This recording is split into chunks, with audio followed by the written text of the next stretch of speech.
കൊച്ചിയിലെ മേയർ സ്ഥാനാർത്ഥി, കൊച്ചി കോർപ്പറേഷനിലെ മേയർ സ്ഥാനാർത്ഥിയെ കോൺഗ്രസ് പ്രഖ്യാപിച്ചു. അടി പടലം തുടങ്ങി. പക്ഷെ തിരുവനന്തപുരത്തെ മേയർ ആരാണ്? അത് വനിതയാകുമോ പുരുഷനാകുമോ? പുരുഷനാണെങ്കിൽ തന്നെ ആരാണ്? ഇങ്ങനെ വലിയ ചർച്ച നടക്കുകയാണ്.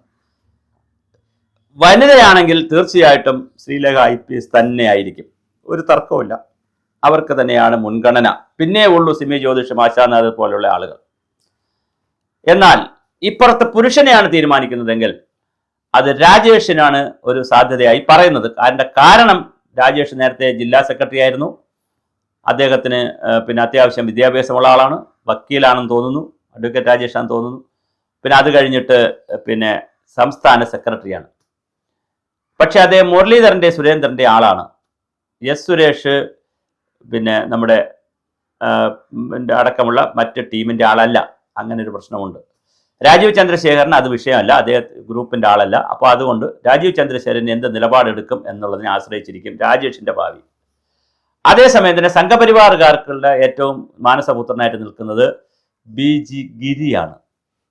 BG ഗിരി സംഘപരിവാറിൻ്റെ സ്വന്തം ആളായിട്ട് നിൽക്കുന്നു.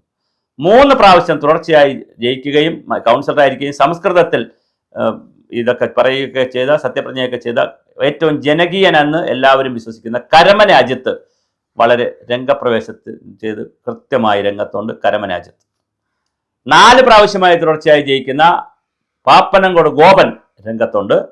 ഗോപന്റെ കാര്യവും പറയാറായിട്ടില്ല, ഗോപനെയും പരിഗണിക്കാം. ഇനി അതുമെല്ലാം വിട്ടുകൊണ്ട് ഏതെങ്കിലും പേരുകൾ പരിഗണിക്കുമോ എന്നുള്ള കാര്യം ഇപ്പോൾ അറിയില്ല. BJP ആണ് എന്താണ് ചെയ്യുക?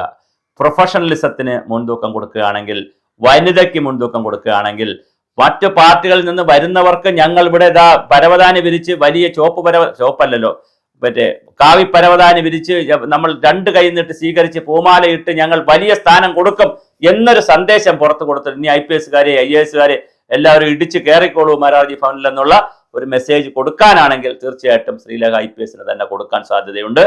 കാരണം കിരൺ ബേദിക്ക് കൊടുത്ത കാര്യമുണ്ട്, രേഖാ ഗുപ്ത എന്ന് പറയുന്ന ഡൽഹിയിൽ വനിതയ്ക്ക് കൊടുത്ത ചരിത്രമുണ്ട്. അതുപോലെ തന്നെ ഒരുപാട് ആളുകൾക്ക് ഇങ്ങനെ കൊടുത്തിട്ടുള്ള ചരിത്രമുണ്ട്. ആനന്ദബോസിനെ പിടിച്ച് ഗവർണറാക്കി ബംഗാൾ. ഇങ്ങനെ വലിയ തോതിൽ വരുന്ന IAS IPSകാരെ RP സിംഗിനെ മന്ത്രിയാക്കി. RP സിംഗ് എന്ന് പറയുന്ന IPSകാരനെ മന്ത്രിയാക്കി. അദ്ദേഹം LK അദ്വാനിയുടെ കന്യാകുമാരി മുതൽ കാശ്മീർ വരെ നടന്ന രഥയാത്ര ബീഹാറിലെത്തിയപ്പോൾ അദ്ദേഹത്തെ അറസ്റ്റ് ചെയ്തിട്ടുള്ള ലല്ലു പ്രസാദ് യാദവിന്റെ കാലത്ത് അറസ്റ്റ് ചെയ്ത RP സിംഗിനെ നരേന്ദ്രമോദി എന്താക്കി? മന്ത്രിയാക്കി. RK സിംഗ് വേറെയുണ്ട്, ഇത് RP സിംഗ്. അപ്പൊ ഞാൻ പറഞ്ഞു ഇതെല്ലാം നടക്കുകയാണ്. അപ്പൊ അത്ഭുതങ്ങൾ പലതും സംഭവിച്ചേക്കാം. BJP ആണ് 45 വയസ്സുകാരൻ അവർ ദേശീയ പ്രസിഡന്റാക്കി. അതുകൊണ്ട് തിരുവനന്തപുരം കോർപ്പറേഷനിൽ അത്ഭുതങ്ങൾ നടന്നാൽ എന്തും സംഭവിക്കാം. ശ്രീലേഖ IPS രാജീവ് ചന്ദ്രശേഖരന്റെ കാൻഡിഡേറ്റായിട്ട് ശ്രീലേഖ IPS നിൽക്കുന്നു. മുരളീധരന്റെയും സംഘത്തിന്റെയും കാൻഡിഡേറ്റായിട്ട് VV രാജേഷ് നിൽക്കുന്നു. RSS സംഘപരിവാറിന്റെ ആളുകളായിട്ട് BG ഗിരി നിൽക്കുന്നു. അതുപോലെ തന്നെ പിന്നെ ജനകീയത കൊണ്ട് കരമന അജിത്ത് നിൽക്കുന്നു. സീനിയർ പ്രതിപക്ഷ നേതാവ്, കഴിഞ്ഞ പ്രാവശ്യത്തെ പ്രതിപക്ഷ നേതാവും പിന്നെ അതുപോലെ തന്നെ 4 പ്രാവശ്യം ജയിച്ചിട്ടുള്ള ആളെന്നുള്ള നിലയിൽ പാപ്പനംകോട് ഗോപൻ നിൽക്കുന്നു. ഇങ്ങനെ പല മെരിറ്റാണ്. ഞാൻ ഈ എല്ലാ മെരിറ്റും പറയുന്നത് നമ്മുടെ പ്രേക്ഷകർക്ക് ഇതൊക്കെ ഒന്ന് ചിന്തിക്കാൻ വേണ്ടിയിട്ടാണ്. ഇങ്ങനെ പലതരത്തിലുള്ള മെരിറ്റാണുള്ളത്. ഒരാൾ പ്രതിപക്ഷ നേതാവായിരുന്നു, അദ്ദേഹം 4 പ്രാവശ്യമായി, അപ്പോൾ സ്വാഭാവികമായിട്ട് പരിഗണിക്കണ്ടേ, മാർക്ക് കൊടുക്കണ്ടേ. അടുത്ത ആൾ ഏറ്റവും ജനകീയനാണ്, 3 പ്രാവശ്യം ജയിക്കുന്നു, അദ്ദേഹത്തിന് മാർക്ക് കൊടുക്കണ്ടേ. അപ്പോഴാണ് ജില്ലാ സെക്രട്ടറി ആയിരുന്ന, സംസ്ഥാന സെക്രട്ടറി ആയ ഒരു ഗ്രൂപ്പിന്റെ ശക്തനായ വക്താവായി നിൽക്കുന്ന VV രാജേഷ് ഉണ്ട്, അപ്പോൾ കൊടുക്കണ്ടേ. അപ്പൊ അതുപോയിട്ടാണ് ഇപ്പുറത്ത് നോക്കൂ, ഞാൻ ഈ പറഞ്ഞ വനിതയുണ്ട്. അപ്പോൾ ആരായിരിക്കും മേയർ എന്നുള്ളതിനെ സംബന്ധിച്ച് ഇന്നിപ്പോ 24ആയി, നാളെ 25, 26, ഇന്നോ നാളെയോ ചിലപ്പോൾ പ്രഖ്യാപിക്കാൻ സാധ്യതയുണ്ട്. അതിന് 26-നാണ് പ്രഖ്യാപിക്കുക. എന്തായാലും ഇപ്പോൾ കോർപ്പറേഷനിൽ 50 സീറ്റിൽ BJP വന്നതുകൊണ്ടും CPM-ഉം കോൺഗ്രസും മത്സരിക്കുന്നത് കൊണ്ടും മേയർ സ്ഥാനാർത്ഥി തിരഞ്ഞെടുക്കുന്നതിന് പ്രശ്നമില്ല. മത്സരിക്കാതിരുന്നെങ്കിൽ പിന്നെ പ്രശ്നം വരുമായിരുന്നു. അവർ ഒരു കൂട്ടർ മത്സരിച്ച് ഒരു കൂട്ടർ മത്സരിക്കാതെയൊക്കെ ഇരിക്കുമ്പോൾ അവർ ആർക്ക് വോട്ട് കൊടുക്കും, അങ്ങനത്തെയുള്ള പ്രശ്നങ്ങൾ വരുമായിരുന്നു. പക്ഷെ ഇപ്പം അതൊന്നുമില്ല. കൃത്യമായ 50 സീറ്റ് ഉള്ളത് കൊണ്ട് തന്നെ അവർക്ക് വരാൻ പറ്റും. മാത്രമല്ല മേയർ തെരഞ്ഞെടുപ്പിൽ 51-ാമതായി സുധീഷ് കുമാറോ, പൗണ്ട് കടവിൽ നിന്ന് ജയിച്ചിട്ടുള്ള സുധീഷ് കുമാറോ അല്ലെങ്കിൽ പിന്നെ കണ്ണമ്പുല ജയിച്ചിട്ടുള്ള രാധാകൃഷ്ണനോ വോട്ട് ചെയ്യുമോ, വിഴിഞ്ഞത്തെ സീറ്റ് കിട്ടുമോ, ഇനി 13-ാം തെരഞ്ഞെടുപ്പ് ജനുവരിയിൽ. അങ്ങനെ പല ഇക്വേഷൻസ് ആണ് തിരുവനന്തപുരത്ത് നടന്നുകൊണ്ടിരിക്കുന്നത്. അപ്പോൾ ഇതിൽ ആരാകും? എന്തായാലും ഡെപ്യൂട്ടി മേയർ സ്ഥാനം ആൾമോസ്റ്റ് ഏകദേശം സിമി ജ്യോതിഷ് ഉറപ്പിച്ച് തന്നെ നിൽക്കുന്ന പോലെയാണ്. അതോ ഇനി അതൊരു വളരെ ജൂനിയറിന് കൊടുക്കണം എന്ന്, കുറച്ചൊരു പ്രായം കൊണ്ട് ജൂനിയറിനൊക്കെ കൊടുക്കണം എന്ന് തോന്നി ആശാനാഥിനോ അല്ലെങ്കിൽ അതിന്റെ ജൂനിയർ ആയിട്ടുള്ള പുതുമുഖത്തിന് കൊടുക്കണം, ഇനി പുതുമുഖത്തിൽ ആരെങ്കിലും വളർത്തിയെടുക്കണം വനിതകളെ എന്ന് തോന്നി, വിദ്യാഭ്യാസവും നല്ല പിന്നെ അക്കാഡമിക് ആയിട്ടൊക്കെ ഉള്ള ആരെങ്കിലും പ്രൊഫഷണൽ ആയിട്ടുള്ള ആരെങ്കിലും ഉണ്ടോ നമുക്കറിയില്ല. അങ്ങനെയുള്ള ആർക്കെങ്കിലും ധനകാര്യ സ്റ്റാൻഡിംഗ് കമ്മിറ്റി ചെയർപേഴ്സൺ കൂടി ആയതുകൊണ്ട് ഡെപ്യൂട്ടി മേയർ സ്ഥാനം കൊടുക്കുമോ എന്നൊരു ചോദ്യവും ഉണ്ട്. പിന്നെ എന്തുണ്ടല്ലോ, സ്റ്റാൻഡിംഗ് കമ്മിറ്റി ചെയർമാൻമാരുണ്ട്, ആരോഗ്യ സ്റ്റാൻഡിംഗ് കമ്മിറ്റി ചെയർമാൻ, വികസന സ്റ്റാൻഡിംഗ് കമ്മിറ്റി ചെയർമാൻ, ഇങ്ങനെ സ്റ്റാൻഡിംഗ് കമ്മിറ്റികളുണ്ട്. അതിനകത്ത് ഈ പറയുന്ന ആളുകളെയും എല്ലാവരെയും ഉൾക്കൊള്ളാൻ സാധ്യതയുണ്ട്. ഇനി രാധാകൃഷ്ണനോ സുധീഷ് കുമാറോ ബാർഗെയിൻ ചെയ്തിട്ട് ഏതെങ്കിലും ഒരു സ്റ്റാൻഡിംഗ് കമ്മിറ്റി ചെയർമാൻഷിപ്പ് വേണം എന്ന് ചോദിക്കുമോ എന്ന് നമുക്കറിയില്ല.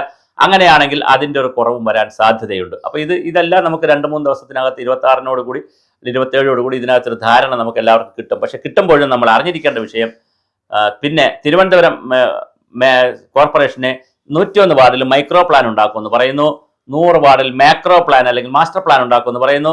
45 ദിവസത്തിനകം, ഇപ്പം 4 ദിവസം കഴിഞ്ഞു, 45 ദിവസത്തിനകം നരേന്ദ്രമോദി തിരുവനന്തപുരത്ത് വന്നത് പ്രഖ്യാപിക്കുമെന്ന് പറയുന്നു.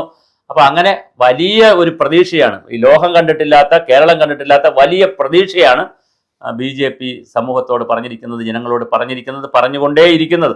ഞങ്ങൾ അഴിമതി ഇല്ലാതാക്കും, പട്ടികളെ പിടിച്ചകത്തിടും, പിന്നെ നായ്ക്കളെ പിടിച്ചകത്തിടും, അത് കഴിഞ്ഞിട്ട് ഞങ്ങൾ മാലിന്യം കംപ്ലീറ്റ് വാരിക്കളയും, അങ്ങനെ 100 കണക്കിന് വാഗ്ദാനങ്ങളാണ്. പാർവതി പുത്തനാർ ശരിയാക്കും, അതുപോലെ തന്നെ തിരുവല്ലത്തുള്ള ഈ അഴുക്കവെള്ളത്തിൽ കുളിക്കുന്ന പരിപാടി മതിയാക്കി അവിടുത്തെ ഹിന്ദുക്കൾ വന്ന് പിന്നെ ഈ പിതൃബലി ചെയ്യുന്ന ഹിന്ദുക്കൾക്ക് നല്ല വെള്ളം കൊടുക്കും. അങ്ങനെ വലിയ, പിന്നെ കരമനയാർ നന്നാക്കും, കിള്ളിയാർ നന്നാക്കും, മെഡിക്കൽ കോളേജിൽ പൊതിച്ചോറ് സംവിധാനം അവസാനിപ്പിച്ചിട്ട് അവിടെ അന്നദാനം കൊടുക്കും. പിന്നെ എല്ലാ പഞ്ചായത്തുകൾ, എല്ലാ വാർഡുകളിലും, കോർപ്പറേഷന്റെ എല്ലാ കൗൺസിൽ വാർഡുകളിലും ഓഫീസുകൾ തുറക്കും, അത് ജനസേവന കേന്ദ്രങ്ങളാക്കി മാറ്റും, പിന്നെ എവർഗ്രീൻ സിറ്റിയാക്കും, ഹരിത സിറ്റിയാക്കും. ഇങ്ങനെ കേട്ടാൽ എല്ലാം കൂടെ കേട്ടാൽ നമുക്ക് ഭ്രാന്ത് വരും. അത്രമാത്രം വികസന കാര്യങ്ങളാണ് BJP പ്രകടന പത്രികയിലൂടെയും മാസ്റ്റർ പ്ലാനിലൂടെയൊക്കെ പുറത്തേക്ക് വിട്ടുകൊണ്ടിരിക്കുന്നത്. അപ്പോൾ അങ്ങനെ പുറത്ത് വിട്ടുകൊണ്ടിരിക്കുന്ന BJP ഇത് നടപ്പിലാക്കുന്നതിനുള്ള ഒരു വർക്ക് ഫോഴ്സ് കൂടി, ഒരു ടാസ്ക് ഫോഴ്സ് കൂടി തിരുവനന്തപുരത്ത് ഉണ്ടാക്കിയാൽ മനോഹരമായ രീതിയിൽ തല പിടിച്ചുകൊണ്ട് താഴേക്ക് പിടിക്കാം എന്നതാണ് അവരുടെ ചിന്ത. ഗുജറാത്തിലും അവർ 87-ൽ ഗുജറാത്ത് മുനിസിപ്പാലിറ്റി പിടിച്ചു, നഗരസഭ പിടിച്ചു, പിന്നെ അവർ സ്റ്റേറ്റ് പിടിച്ചു. അങ്ങനെയാണ് മോഡിയുടെയൊക്കെ ഒരു സ്ട്രാറ്റജി എന്ന് അവർ പറയുന്നു, അമിത്ഷായുടെയൊക്കെ. അതുകൊണ്ട് ഞങ്ങൾ 2025-ൽ തല പിടിച്ചിരിക്കുകയാണ്. തലസ്ഥാനത്ത് നിന്ന് തുടങ്ങി താഴേക്ക് ഞങ്ങൾ കാസർഗോഡ് വരെ, മഞ്ചേശ്വരം വരെ പിടിക്കും എന്നാണ് പറയുന്നത്. പക്ഷെ അത് പിടിക്കുമോ ഇല്ലയോ എന്നുള്ള കാര്യം നമുക്കിപ്പോഴറിയില്ല.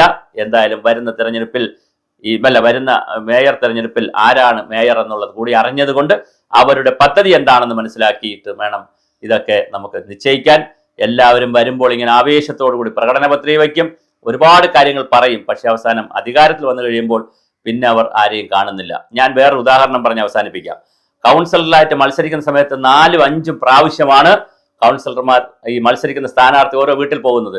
എന്നാൽ മത്സരിച്ചു കഴിഞ്ഞാൽ പിന്നെ 5 വർഷം ഉണ്ടല്ലോ, ഒരു 6 മാസം കൊണ്ടെങ്കിലും തൻ്റെ വോട്ടർമാരെ നേരിട്ട് കണ്ട് നന്ദി പറയാമെന്ന് ഒരു കൗൺസിലറും ചിന്തിക്കുന്നില്ല. അതെനിക്ക് മനസ്സിലാവാത്തൊരു തത്വശാസ്ത്രമാണ്.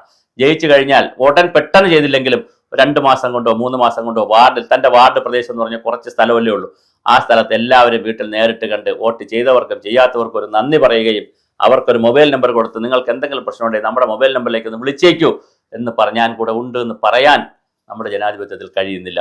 ജയിച്ചു കഴിഞ്ഞാൽ പിന്നെ തിരിഞ്ഞു പോലും നോക്കത്തില്ല. അതുവരെ ജയിക്കുന്ന സ്ഥാനാർത്ഥിയായിട്ട് നിൽക്കുമ്പോൾ വലിയ ആവേശവും വീടുകളിൽ കയറി ഇറങ്ങി ഭയങ്കര സ്നേഹ വായ്പാണ്. അത് കഴിഞ്ഞാൽ കണ്ട ഭാവം, ആലുവ കടപ്പുറത്ത് കണ്ട ഭാവം പോലും കാണിക്കുന്നില്ല.